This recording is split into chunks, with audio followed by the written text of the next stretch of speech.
Hello, friends. Thanks for joining another partner check-in. Today, I am joined by friends of ours from Chalmers Camp Insurance. And real quick, would you all please introduce yourselves? I know you, but not everybody else might know you. Who's paying attention to this today? And thank you for tuning in wherever you are.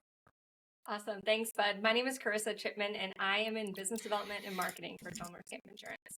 Awesome. My name is Ethan Johnson. I work at Chalmers Camp Insurance and work with the camp owners to make sure that they're properly protected and that we're keeping kids safe at camp. These are good friends to have, which is why we are so proud to call Chalmers Camp Insurance a partner of ACA New England. They have been supporting camps in the region for way longer than we have time to talk about today. But Carissa also works with our EPIC committee, and we were talking in one of our EPIC conversations, and it's straight into the world of insurance, because when you have friends in the insurance field, you start asking them insurance questions. And I was like, it's staffing season. What is the stuff that's going on out there? Because everybody wants to know, where do I find staff? How do I find staff?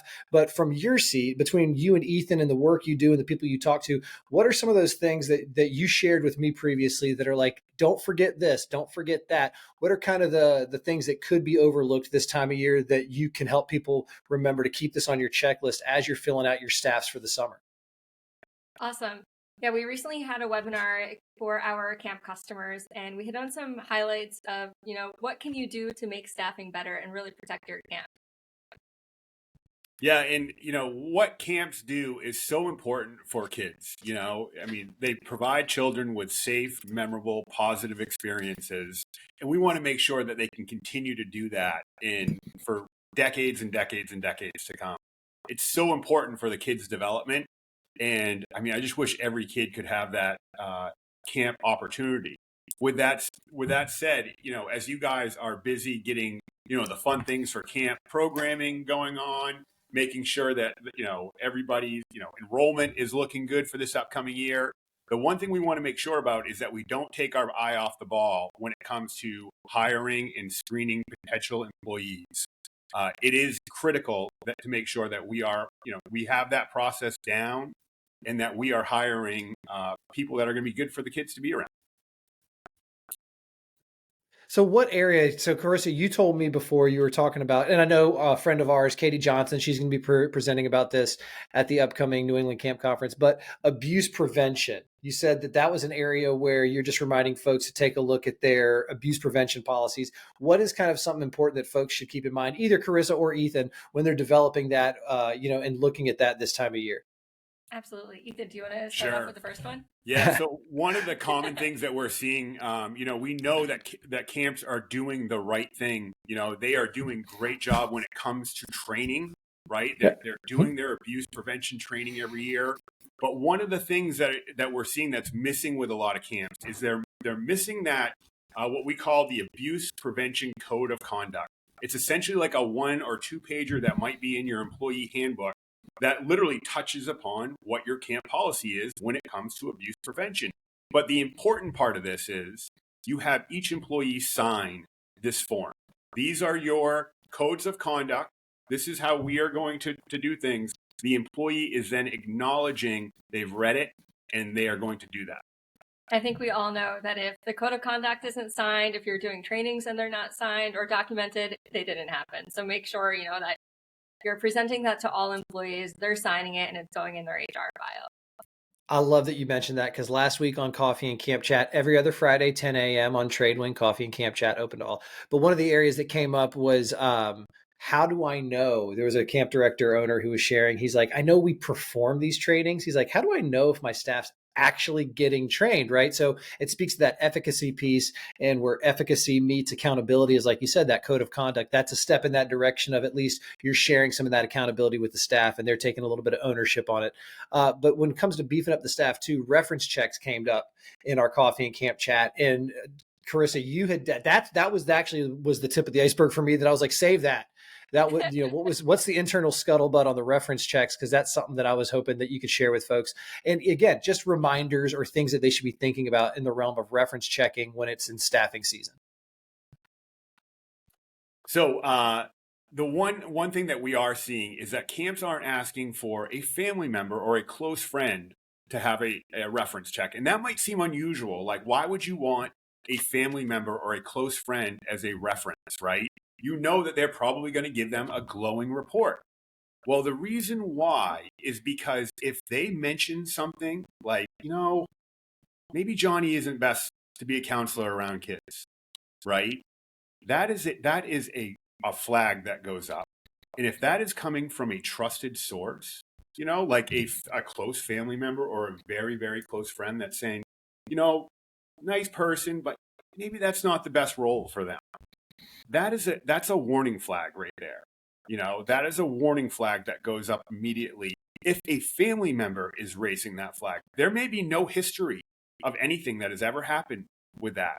But that close family member may know their behavior, may say something or see something that they're a great insight for whether or not they would be great to work with kids at camp. Did you want to add 1 some more to million that? percent. Yeah, Yeah, Carissa, please. That's one resource and tip that we give our customers. And the first time that they hear it, it usually is an eyebrow raise because, as adults and everything, you never put a personal reference on a job.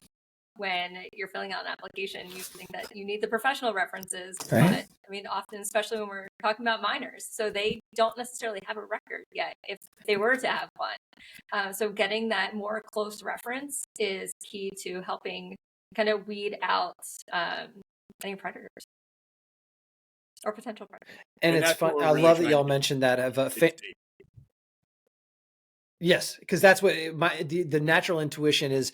You're like Carissa said, as adults, we go personal. You don't put down personal references. You don't put down your brother, your auntie, your sister, whoever. But in this specific instance, you are looking at a kind of a niche market, for lack of a better phrase, when it comes to hiring maybe minors or certainly professionals with less experience, and say who's got that information. And while we say, oh, of course they're going to give them a glowing reference, you pause for 3 minutes and they say, well, what if you had a little cousin or a nephew or a brother who was about to be put in this super important position of trust? Wouldn't you want to make sure you're not just protecting the other kids, but you're protecting the person you love? You might say, I don't know if they're ready for that. And like you said, it doesn't mean that they're a child predator or anything like that. The idea is to make sure that everybody is setting themselves up for success. And maybe that's even a good time to say, you know what? Maybe then you should talk to Johnny or Sarah. It's always Johnny. Johnny in the back of the classroom always got picked on growing up. But it's, maybe that's, it's like, thank you for that insight. Maybe you share with them that this is what's stopping them from getting the job this time around. And, as a family, you do your thing. But I love that piece of don't shy away from the personal reference, especially when you're talking about taking care of kids, because there's absolutely zero thing in this world that a parent will trust you with that's greater than when it says, here, take my kid for a day, week, month, or summer. Last but certainly not least, in this kind of staffing check-in, job descriptions. I can't remember who it was put it up there. And I will say that members of ACA have access to kind of some template job descriptions that'll help you get going. But job descriptions are super important, especially this day and age, because it's the opening salvo with what do we expect from you? And then that kind of starts the conversation. So is there anything that you want to add or kind of point out around the field of job descriptions, especially as we're plugging in holes in staffing? Yeah, great point, Bud. One thing that we're seeing a little bit of a trend on is that there's a lack of a comprehensive job description, right? The world has changed so much over the last few years, right? It has changed rapidly over the last 5 to 7 years or so. But making sure that everybody is fully aware of what their job duties are. This goes from everybody from the cabin director to the camp counselors to even longtime maintenance people or cooks that you have at camp. We have to make sure that they have a job description that lists out of all their expectations are for them as an employee. That would include physical demands as well, right? Like are they physically required to lift 25 pounds, right? Why is that important? Because what if something happens at camp and they get injured and they can work, but they can't lift 25 pounds? Could we make an accommodation at camp to make it so that they could work at camp and keep their workers' comp claims down? Things like that, it's not just about potential claims though, it's about today's employees as well, right? They want to know exactly what is laid out in front of them. They want to know what the expectations are. They want to know what you're expecting of them as an employee. And if it's not in the job description, they're not going to think it's part of their job duties, right? So we have to get really clear now on really crafting clear job duties for everybody at camp, whether that's a director or somebody in the kitchen. I love that because as a camp professional, we always we desire and we yearn for flexibility. What if it rains? What if, the kid gets sent home? What if we have a counselor get sick? So we want that flexibility, and it's not even a want, it's a necessity when you work at camp. But what you're pointing out is, as camp professionals, we also need to start understanding that if we want that flexibility, well, that's going to require a little bit of trust and buy-in. And how do you get that? By clearly laying out the initial steps.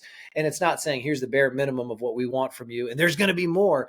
But if you clearly lay out the expectations early on, that does have those ripple effects of, goodwill, clear expectations, so that when you say, hey, real quick, how we said other duties as assigned, here is and you have a kind of a thing laid out. This is exactly what we're asking. This is exactly what we're asking you to add to it. This is how we're compensating. And that, even under, a greater umbrella of just communication with your staff, is a good practice. But specifically this time of year, when you're trying to fill those gaps in and you need a water ski counselor or, a science teacher for that class, definitely saying this is X, Y, and Z, what I'm expecting from you. So it's almost like attending a party. What do I need to bring? Spell it out for me. I'm happy to come. I've got a killer queso. We can pack it all in. But speaking of packing it all in, we did pack in a lot today, and I sincerely appreciate that. It is conference season, so we'll see you all coming up in Manchester pretty soon. But in the meantime, if you need anything from these folks, where can they get in touch with folks at Chalmers Camp Insurance? Yeah, you can find us on Instagram, Facebook, LinkedIn, but more importantly, our website, which is campchalmers.com. It has all of our team listed out, and you can get our email, and also there's a contact page to just reach the team if you didn't want to reach out to anyone specifically. Ethan, Carissa, I sincerely appreciate the time. We had a rocky takeoff. We're having a rocky landing, but we're going to have a safe landing. I'm going to try that again. 3, 2, 1. I appreciate the time. Look forward to seeing you all soon. Thanks again. Thanks so much, bud. Bye.